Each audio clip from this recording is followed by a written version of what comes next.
Assalamualaikum warahmatullahi wabarakatuh.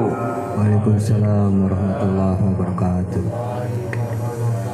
Sallu sunatan zikri jami'ati rahimakumullah.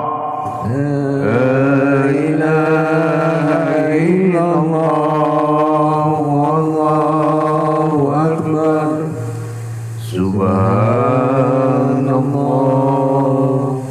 walhamdulillah wa la ilaha illallah wallahu akbar.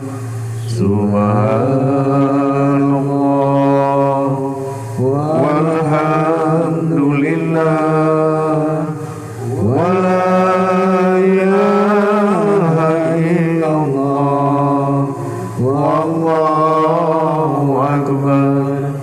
Subhanallah walhamdulillah wa la ilaha illallah wallahu akbar.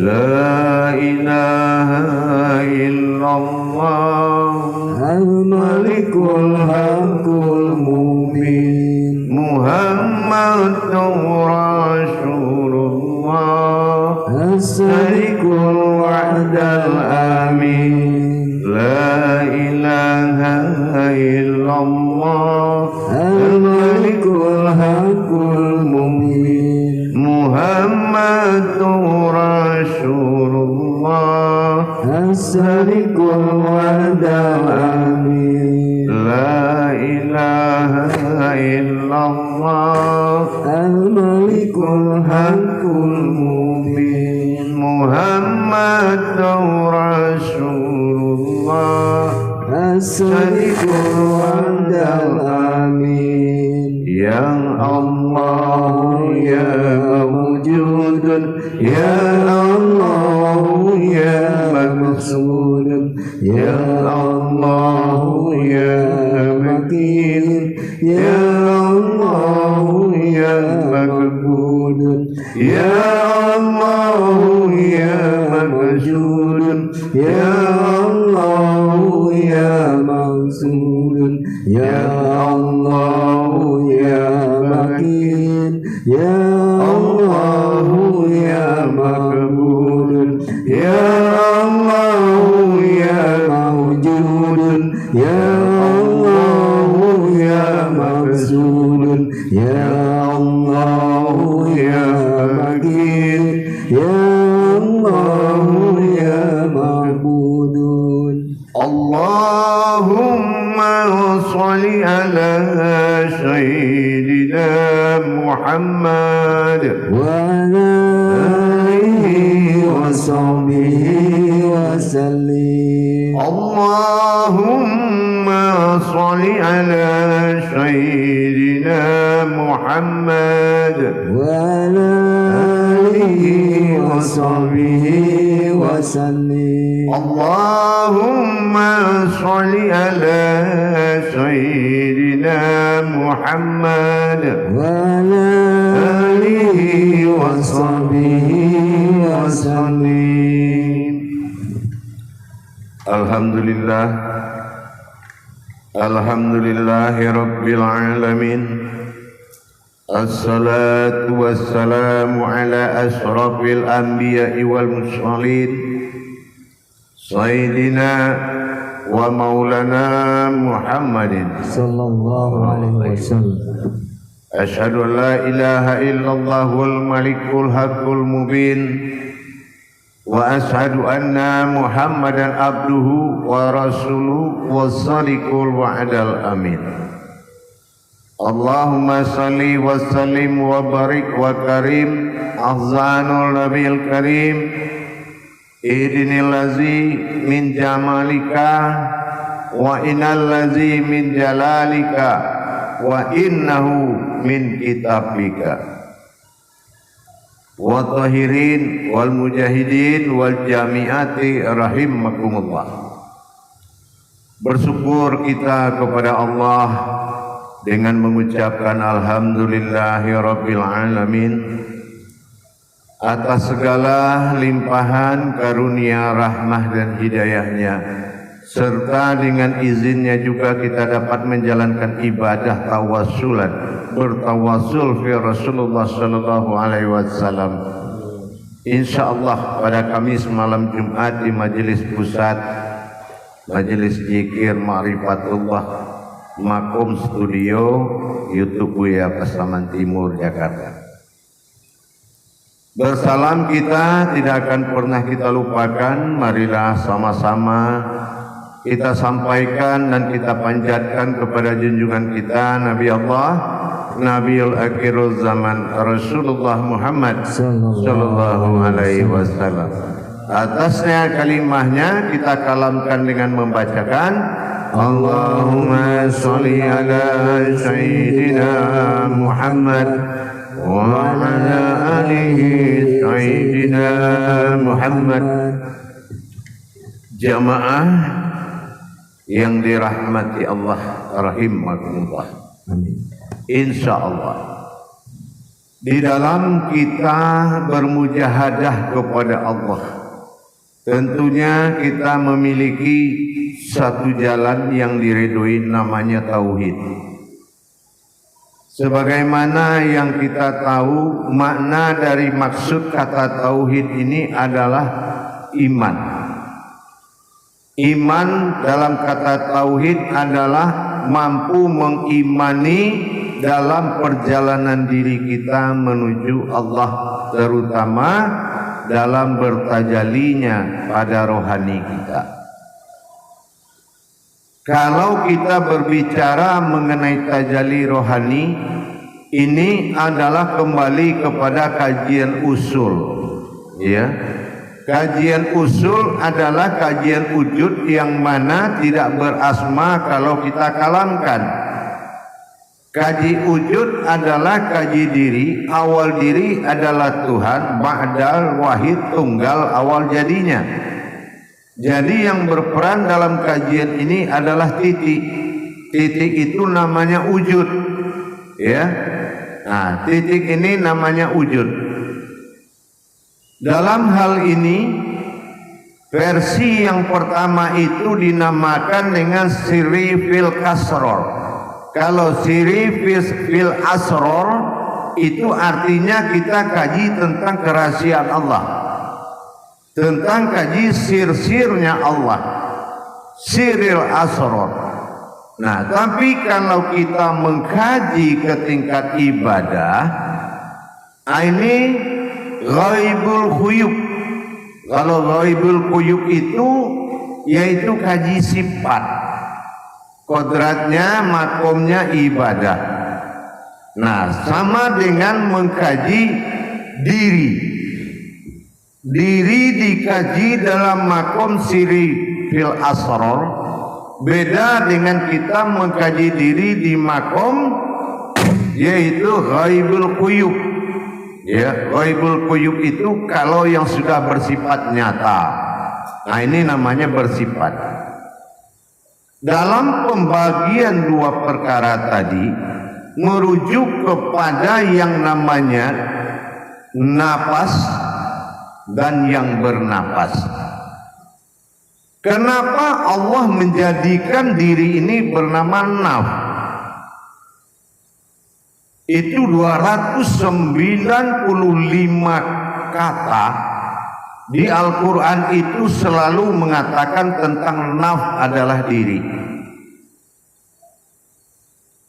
Dikatakan naf ini adalah diri kepemilikan Allah, diri yang berasal dari Allah atau diri yang dijadikan oleh Allah.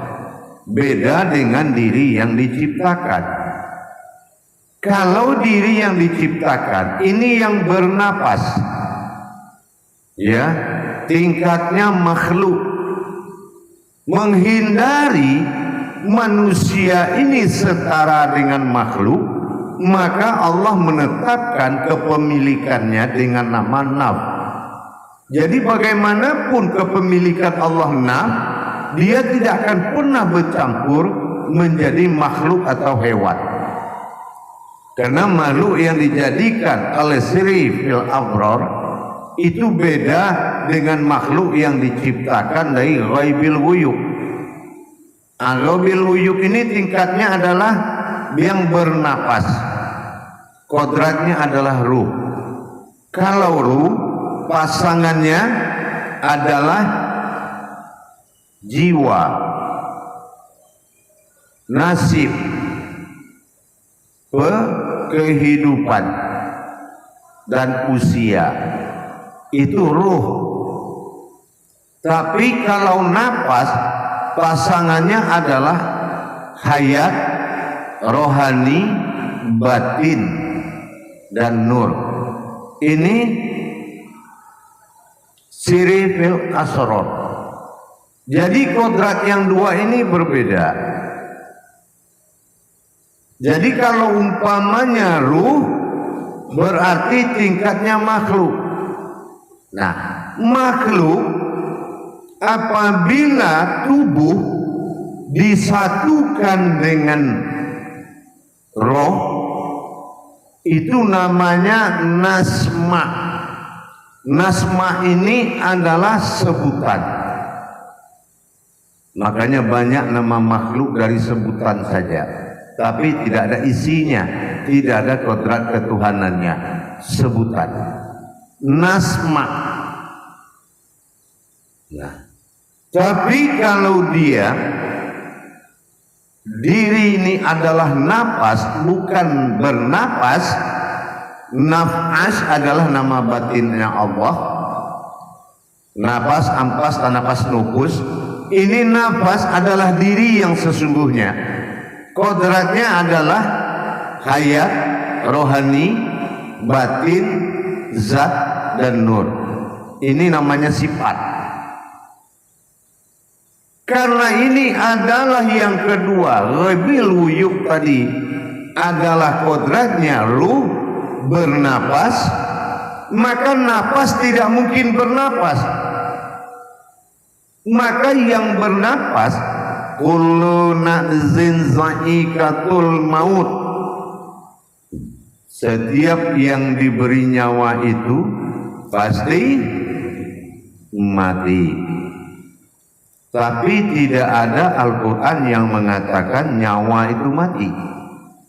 Tapi yang diberi nyawa, setiap yang bernyawa, ya, bukan nyawa, pasti merasakan mati. Tapi yang siri, ya, fil asror itu adalah rahasia, wujud kekuatan rahasia, sifatnya hakikat. Kalau hakikat tidak akan pernah mati, tetapi markazi, zat yang kekal berpindah-pindah. Inilah yang kita maksud, menjadikan umat jangan sampai menjadi makhluk di dunia ini. Berarti kita harus mengkaji apakah kita golongan kehidupan atau golongan hidup. Kalau ruh, dia adalah kehidupan.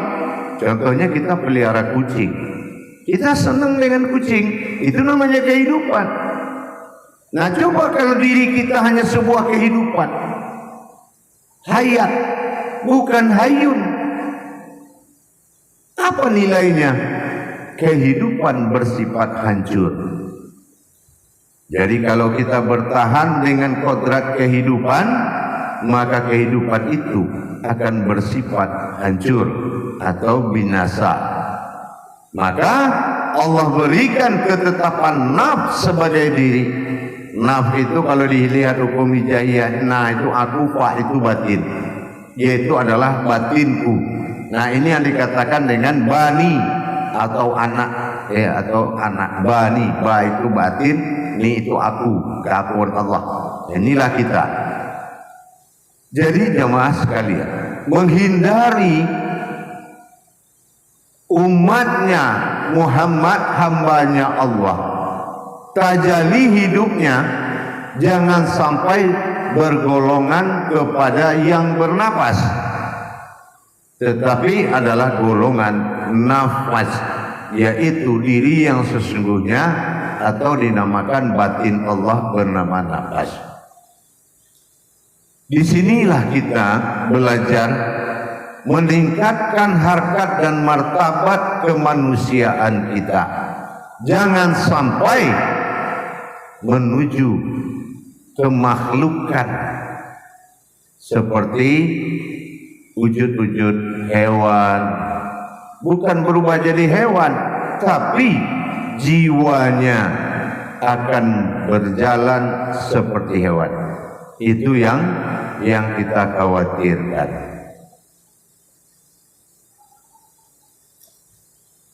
Baik, silakan kalau ada pertanyaan. Assalamualaikum warahmatullahi Baik, wabarakatuh. satu lagi diaktifkan, dipegang, bukan tuh ditaruh-taruh.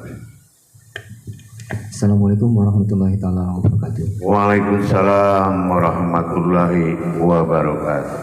Alhamdulillah Bu ya, di saat dan waktu yang kesempatan kali ini bisa berkumpul kembali dengan Buya dan Bu Jakarta. Samping kita beribadah tawasulan dulu. Dari kajian yang tadi Buya sampaikan, antara nafs atau nyawa dan yang bernyawa ini ada yang dikatakan zikir nafas atau nafas itu berzikir. Nah, ini pengertian antara zikir nafas dan nafas yang berzikir ini seperti apa Bu ya? Mohon petunjuk ya Bu. Iya, memang kebanyakan dari anjuran dari para ulama meningkatkan kualitas diri tadi dari yang dikhawatirkan bernapas manusia ini, maka ulama menganjurkan supaya manusia mengadakan zikir napas. Nah gitu, bukan napas berzikir. Itu dikhawatirkan kenapa?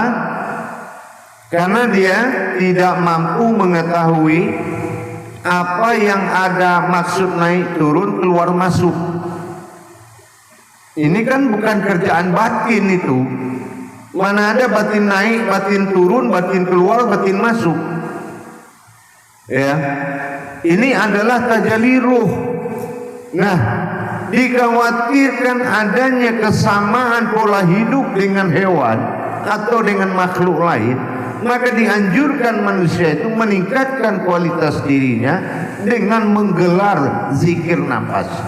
Tapi itu dalam rangka anjuran untuk perubahan.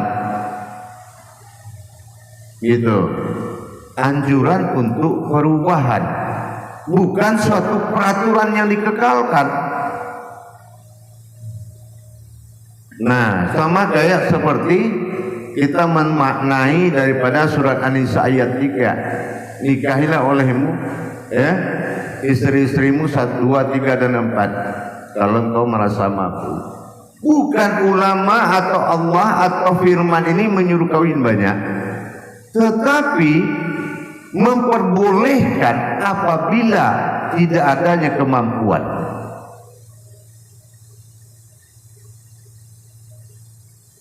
Dan kalau tidak ada kemampuan, maka kalau ada kemampuan silakan.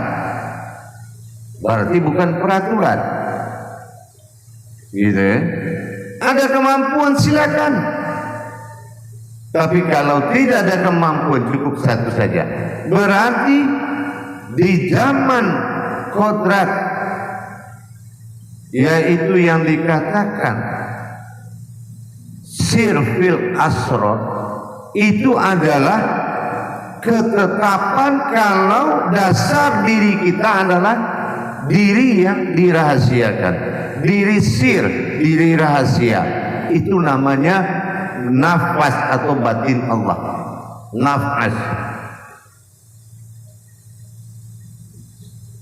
Nah ini, jadi dikhawatirkan maka dianjurkan dia mengadakan zikir nafas, tapi tidak ada kewajiban atau ketentuan untuk kekal mengadakan zikir itu. Jadi umpamanya zikirnya Allah Allah boleh, Allah Allah boleh, Allah boleh, tapi dalam rangka meningkatkan kualitas diri tadi, dari makhluk mencapai derajat keumatan. Itu saja. Yang benarnya adalah nafas berzikir.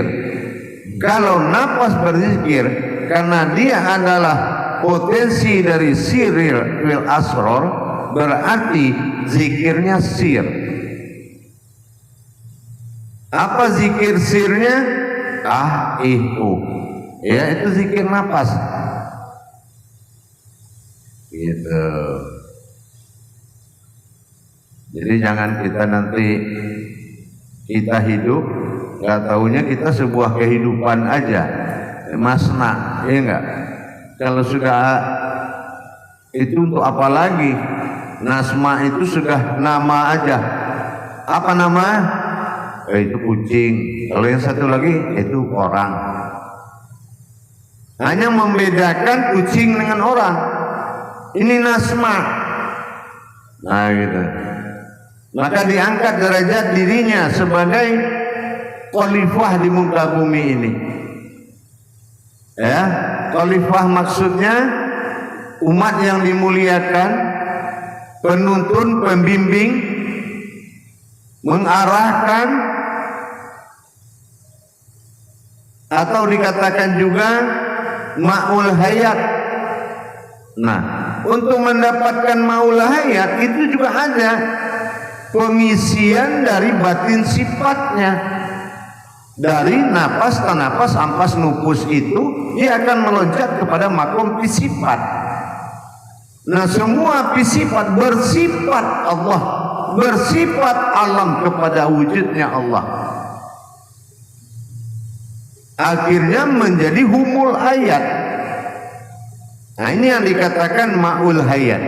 Tujuannya dari sini kita harus mendapatkan suatu makom ma'ul ayat tadi.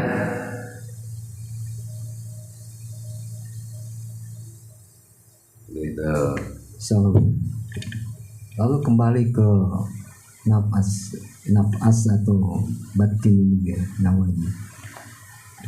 Kalau kiranya dia harus bertajalli dan menuju Tuhan, berarti ini harus dibersihkan juga atau disucikan juga gitu, Bu? Oh tidak. Tidak. Kalau batin Allah itu sudah ada pensucian langsung, yaitu batin nufus. Nufus itu adalah batin yang mensucikan semua ruh-ruh yang berhadapan dengan batin-batin Allah. Itu pekerjaan dari batin nufus. Kalau begitu masing-masing fungsinya berbeda gitu, atau bagaimana pengertiannya? Fungsi apanya? Dari kodrat batin ini, Bu. Iya, beda-beda. Fungsinya beda-beda.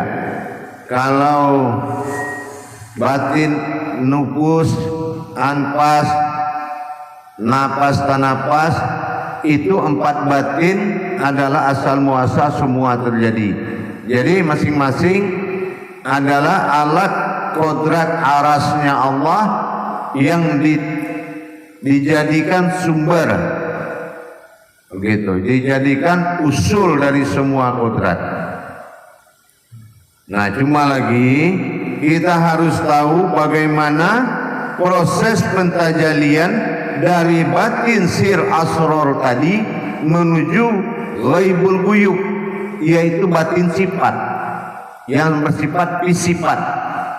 Nah, yang pernah kita pelajari dulu itu adalah yang awal itu fizat, batin pisifat, epizat. Batin fizat itu adalah batin yang mewujud menjadi zatnya Allah, batang tubuh lahu. Nah, yang kedua masuk batin fisiri. Nah, itu yang kita kerjakan kemarin. mana pisiri. Nah, ini golongan dari pisirinya. Nah, sekarang nanti kita akan melaju kepada yang dikatakan pisifat. Nah, pisifat bertajalinya batin itu kepada alam menjadi sumbernya hidup, ma'ul hayat. Nah, di situ ketemu Sholahul Do'im tadi akan ketemu dia.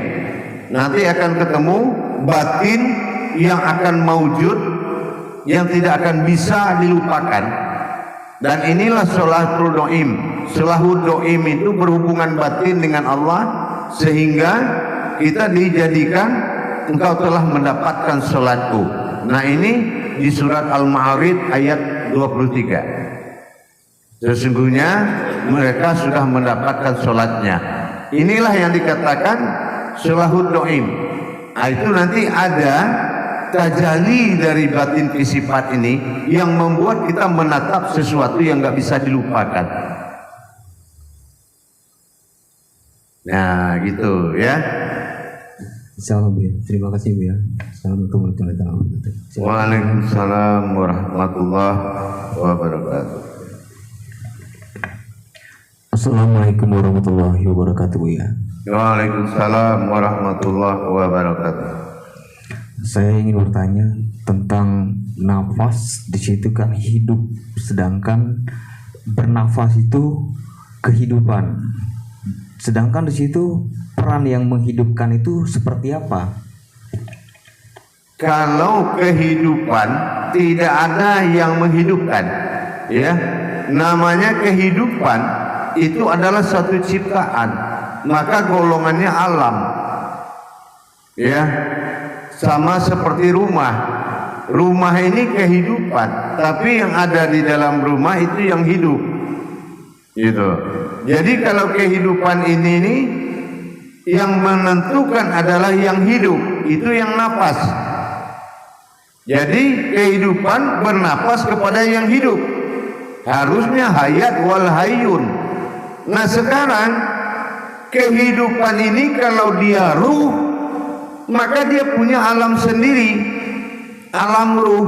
Sementara alam ruh ini tempat semuanya mendapatkan ruh. Nah, kalau sempat kita rebutan di alam ruh, si diri yang napas tadi ternyata bernapas lagi ke ruh, maka kita satu ruh dengan hewan. Dikhawatirkan kambing itu menguap, kita yang menghisap. Akhirnya besok watak kita watak kambing. Maunya banyak, ini mau, ini mau, ini mau.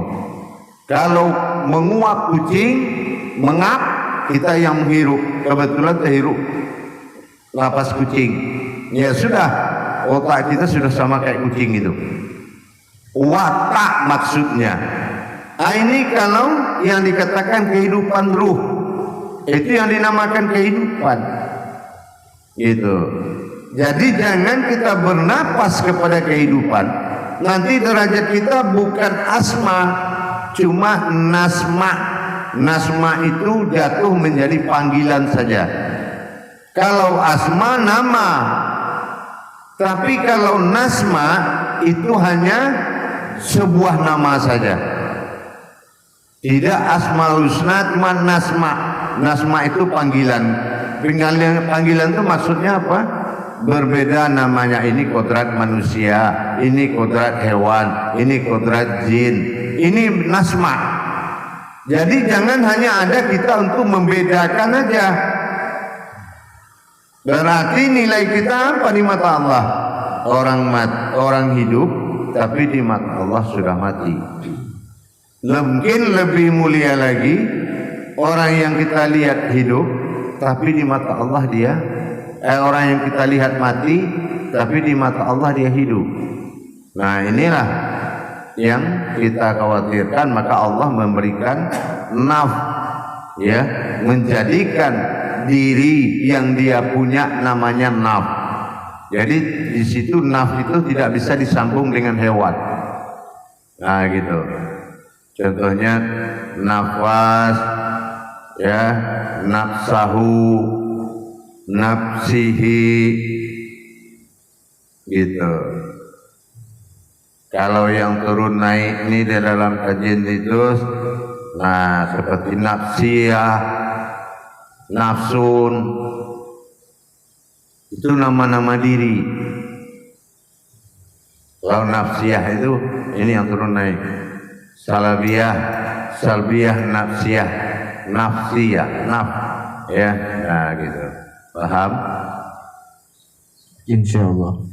Baik.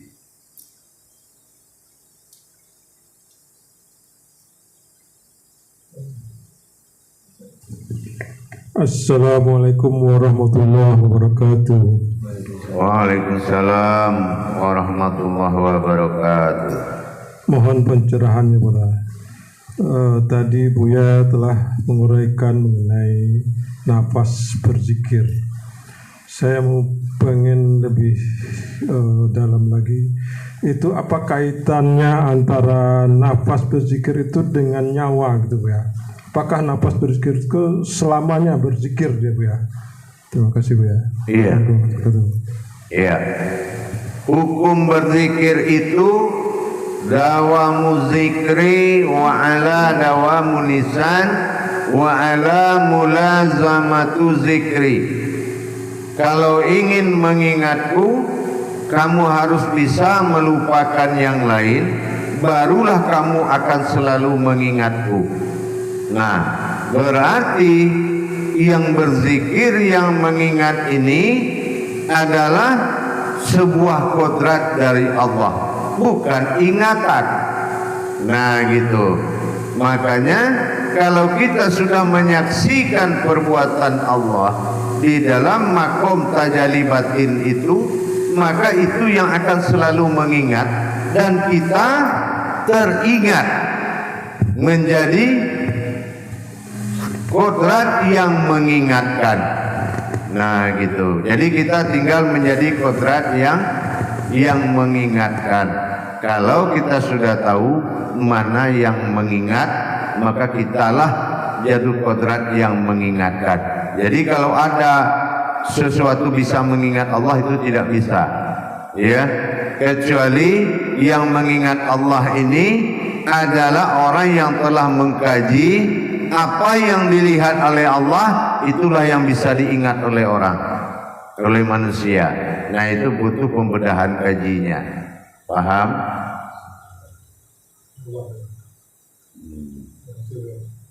Baik, Khalifah, masih ada ditanyakan? Assalamualaikum warahmatullahi wabarakatuh Buya. Waalaikumsalam warahmatullahi wabarakatuh. Sedikit Buya, saya mau menanyakan tentang sholat doin tadi Buya. Iya. Nah, itu kiat-kiatnya untuk mencapai sholat doim itu seperti apa Buya? Dan Sebetulnya sholat doim itu bukan seseorang sholat kepada Allah, tetapi ada kodrat Allah dalam dirinya yang bertajalli 24 jam, sehingga dia menyaksikan kodrat itu bertajalli terus. Nah itu yang dikatakan soluhu doim, atau hubungan batin maksudnya. Jadi kalau hubungan batin Allah katakan itu solatmu. Solatmu itu adalah itu solatmu. Kamu sudah solat.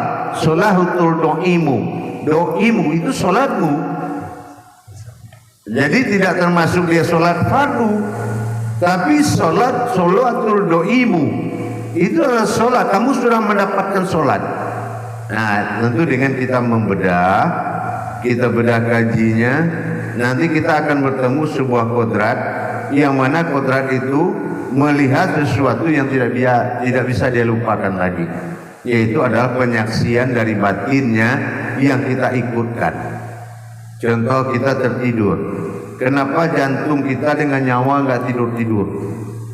Nah apa yang dia lakukan? Kalau kita sudah sadar apa yang dilakukannya, berarti kita ini bukan melupakan Allah. Kita harus tahu kadar yang terjadi. Nah itu salah satu umpamanya seperti itu. Paham? Insya Allah Buya. Terima kasih banyak Buya atas penjelasannya. Insya Allah. Baik, mic diambil. Baik, kita lanjutkan. Masih ada pertanyaan? Salah cukup ya. Insyaallah. Astaghfirullahalazim, astaghfirullahalazim, astaghfirullahalazim. Afdalu zikri fa'lam annahu la ilaha illallah ay mawjud. La ilaha illallah Ay maksud. La ilaha illallah Ay baqa. La ilaha illallah Ay ma'bud. La ilaha illallah La ilaha illallah La ilaha illallah La ilaha illallah Suaranya illallah La ilaha illallah La ilaha illallah La ilaha illallah La ilaha illallah La ilaha illallah La ilaha illallah La ilaha illallah La ilaha illallah La ilaha illallah La ilaha illallah La ilaha illallah La ilaha illallah La ilaha illallah La ilaha illallah La ilaha illallah La ilaha illallah La ilaha illallah La ilaha illallah La ilaha illallah Allahumma ya Karim Ya Rahman Ya Rahim Ina salamatan hayata fil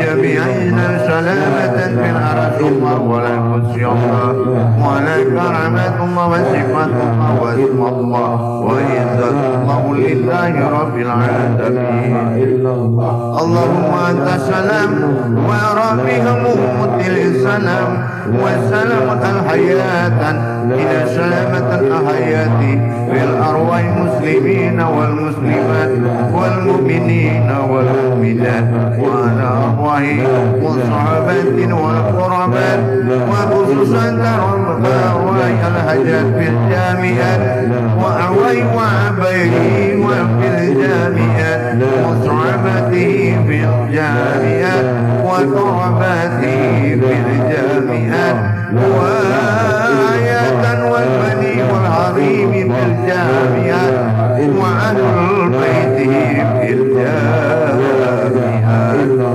اللهم يا رسول الله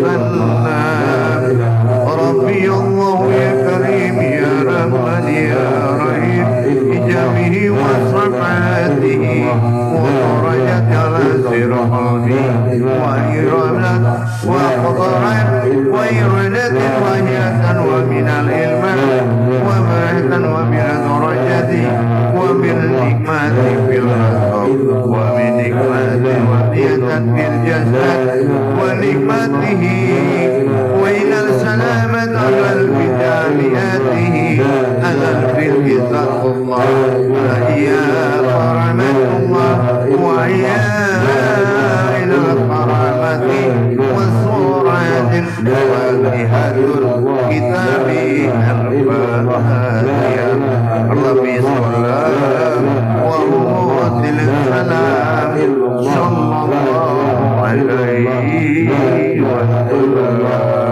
إله إلا الله لا إله إلا الله لا إله إلا الله لا إله إلا الله لا إله إلا الله لا إله إلا الله لا إله إلا الله لا إله إلا الله لا إله إلا الله لا إله إلا الله لا إله إلا الله لا إله إلا الله لا إله إلا الله لا إله إلا الله لا إله إلا الله لا إله